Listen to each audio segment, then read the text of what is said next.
រំពឹងថាសិស្សវិទ្យាល័យកោះសុទិននឹងទទួលបាននិទេសល្អនៅពេលប្រឡងអាដាមហែមសវັດប្រធានក្រុមការងារចុះមូលដ្ឋានស្រុកកោះសុទិនបានលើកទឹកចិត្តដល់សិស្សានុសិស្សវិទ្យាល័យកោះសុទិនដែលត្រៀមប្រឡងបាក់ឌុបឆ្នាំ2026សូមឲ្យទទួលបានចំណាត់ថ្នាក់ល្អនិងសូមឲ្យក្មួយបើបាននិទេស A អាដាមនឹងផ្ដល់ក្នុងម្នាក់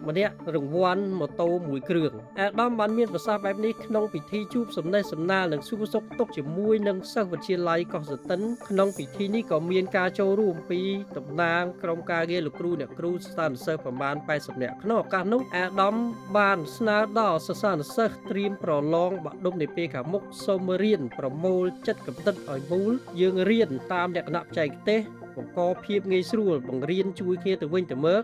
អ្នកចេះជួយបង្រៀនអ្នកមិនសូវចេះហើយសិស្សម្នាក់ៗអាចបញ្ចេញសមត្ថភាពបានពីចន្លោះខ្វះខាតរបស់ខ្លួនរៀងៗខ្លួន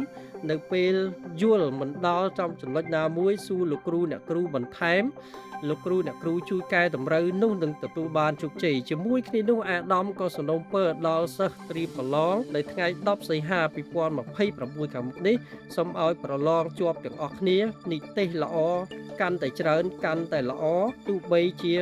និទេសមួយត្រូវចំណាយម៉ូតូប្រមាណក៏អាដាមគាំទ្រនិងលើកទឹកចិត្តឲ្យបាននិទេសកាន់តែច្រើនអាដាមក្រើនរំលឹកដល់សិស្សទាំងអស់ត្រូវបរិភោគអាហារឲ្យមានការប្រុងប្រយ័ត្នហូបស្អាតរស់នៅស្អាតដើម្បីការពារខ្លួនឲ្យមានសុខភាពមាំមួន